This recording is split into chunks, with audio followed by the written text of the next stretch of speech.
नमस्कार, news track के Y factor में आपका स्वागत है। मैं हूं योगेश मिश्र। कुछ लोग किस्मत लिखवा के लाते हैं और कुछ लोगों को बहुत मेहनत करके अपनी किस्मत लिखने के लिए भगवान से मिन्नतें करनी पड़ती हैं। उत्तर प्रदेश की भारतीय जनता पार्टी की सियासत को करीब से देखें तो दो ऐसे नेता मिलते हैं जो किस्मत लिखवा के आए थे। उनमें पहला नाम है कलराज मिश्रा का, दूसरा नाम है दिनेश शर्मा का। कलराज मिश्रा 14-15 महीने ही ऐसे रहे होंगे उनके पूरे पॉलिटिकल लाइफ में जब वो किसी हाउस के सदस्य नहीं थे, बाकी हमेशा वो किसी न किसी हाउस के सदस्य रहे। यही नहीं, कलराज मिश्रा उन चुनिंदा पॉलिटिशियंस में शुमार हैं जो विधानसभा, विधान परिषद, लोकसभा और राज्यसभा चारों सदनों के सदस्य रह चुके हैं। कुछ इसी से मिलती जुलती किस्मत दिनेश शर्मा जी की भी है। दिनेश शर्मा जी लखनऊ के मेयर रहे। उन्होंने संगठन में लंबा काम किया और गुजरात के उस समय प्रभारी थे जब गुजरात के नेता नरेंद्र मोदी भारत में छाने की कोशिश कर रहे थे। इसी के साथ बिना चुनाव लड़े Dinesh Sharma deputy chief minister बनाए गए। इतना ही नहीं, जिस आदमी ने दिनेश शर्मा के लिए अपनी विधान परिषद की सीट खाली की थी, उस अशोक वाजपेयी को भारतीय जनता पार्टी ने राज्यसभा में पहुंचाया। हालांकि कलराज मिश्रा की पारी 75 पार के नाते खत्म हो चुकी है।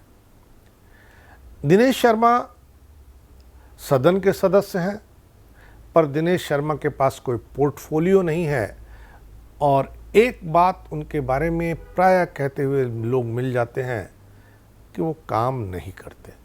इसकी हकीकत, इसका फसाना अलग से हम लोग बात करेंगे, पर किस्मत वाले नेताओं में उनका नाम शुमार करना गलत नहीं होगा। दिनेश शर्मा विश्वविद्यालय में पढ़ने के दौरान ही विद्यार्थी परिषद के सदस्य बन गए थे, राजनीति में एक्टिव हो गए थे। आरएसएस, बजरंग दल और विहिप सबसे उनके करीबी रिश्ते रहे। अटल बिहारी वाजपेयी भी उन्हें काफ़ी प्यार करते थे। वाजपेयी जी ने वर्ष 2006 में अपना आखिरी भाषण भी दिनेश शर्मा को ही चुनाव जिताने के लिए दिया था। डॉक्टर शर्मा लखनऊ में मेयर पद के लिए कई बार चुने गए। वह उत्तर प्रदेश के मेयरों के अध्यक्ष भी रहे। 2014 में तब भारतीय जनता पार्टी के सदस्यों की संख्या बढ़ाने में दिनेश शर्मा ने अहम भूमिका निभाई। तब से वे अमित शाह के पसंदीदा बन गए। अगस्त 2014 में भारतीय जनता पार्टी ने राष्ट्रीय उपाध्यक्ष की जिम्मेदारी भी संगठन में दी। दिनेश शर्मा का जन्म 12 जनवरी 1964 को हुआ था। डॉक्टर दिनेश शर्मा का ताल्लुक लखनऊ के कर्मकांडी ब्राह्मण परिवार से है। इनके पिता केदारनाथ शर्मा पादाजी आरएसएस और जनसंघ के कार्यकर्ता थे। दिनेश शर्मा के पिताजी के पास दीनदयाल उपाध्याय जी का भी आना जाना होता था। अटल जी से भी उनके निकट के संबंध थे। उनके घर का माहौल उसी समय से राजनीतिक था। डॉक्टर शर्मा ने लखनऊ विश्वविद्यालय से शिक्षा पाई और बाद में इसी विश्वविद्यालय में प्रोफेसर भी रहे। उन्होंने करीब 20 से अधिक छात्रों को पीएचडी कराई, 6 किताबें लिखी। दिनेश शर्मा की पत्नी जया लक्ष्मी शर्मा है।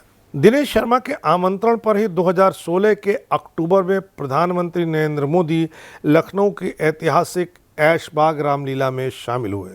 2017 के चुनाव परिणामों के बाद जब भारतीय जनता पार्टी के हाथ प्रचंड जीत लगी तो उसने योगी आदित्यनाथ को मुख्यमंत्री बनाया, लेकिन दिनेश शर्मा उप मुख्यमंत्री बनाए गए। इसी के साथ यही ओहदा केशव प्रसाद मौर्य को भी दिया गया। दिनेश शर्मा की अहमियत को इससे ही समझा जा सकता है कि उनके पास उस समय माध्यमिक शिक्षा, उच्च शिक्षा, विज्ञान एवं प्रौद्योगिकी, इलेक्ट्रॉनिक्स, सूचना प्रौद्योगिकी जैसे तमाम महत्वपूर्ण विभागों का काम था। 1987 में दिनेश शर्मा को लखनऊ विद्यार्थी परिषद के अध्यक्ष के तौर पर चुना गया। 1991 में उन्हें भारतीय जनता युवा मोर्चा का प्रदेश उपाध्यक्ष बनाया गया। 1993 से 1998 तक दिनेश शर्मा भारतीय जनता युवा मोर्चा के प्रदेश अध्यक्ष रहे। बीजेपी सरकार बनने पर इन्हें राज्य मंत्री का दर्जा प्रदान कर उत्तर प्रदेश पर्यटन विकास निगम का उपाध्यक्ष बनाया गया।